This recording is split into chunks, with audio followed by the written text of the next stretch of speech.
Jean-Luc Auclair est directeur de centre équestre. Homme de cheval et joueur de polo, il n'aime pas trop voir ses chevaux tourner en rond. Ce sont des associés, et il nous en parle avant une partie de horseball, là où leur personnalité se verra le mieux.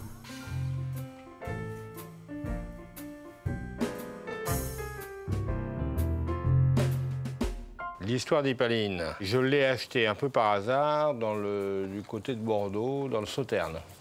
Un petit viticulteur qui avait aussi pour le plaisir des chevaux et sa mère faisait du concours épique. Ce que j'apprécie beaucoup chez cette jument, c'est qu'effectivement elle est solide, elle n'est jamais malade, elle est toujours égale à elle-même, elle n'est jamais arrêtée pour une raison ou pour une autre. Ça c'est quand même, dans un centre équestre, un élément qui est quand même très très important. Elle a l'avantage d'être toujours la même, d'être très généreuse en étant très régulière. Puis elle est très polyvalente, surtout. Elle va du concours hippique à l'instruction aux débutants. Elle est vraiment capable de tout faire.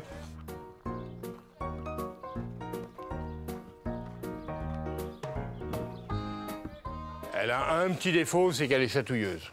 Et elle est très chatouilleuse au passage, vous voyez, dès que je commence à lui toucher le dos. Mais c'est son seul défaut. Et ça fait partie de son caractère et de son identité.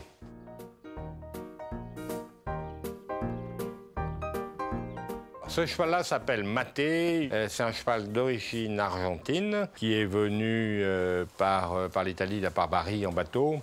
Il a la qualité de sauter un peu, donc il peut faire des petits concours club sans problème. On l'utilise aussi beaucoup pour le horseball et on commence un peu de l'utiliser pour le polo. S'il devait avoir un défaut, c'est peut-être celui.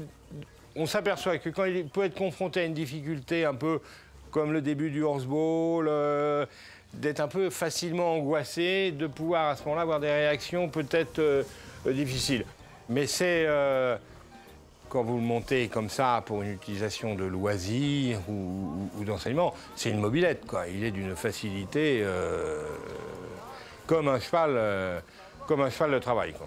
Quand on regarde son œil, il a un œil régulier.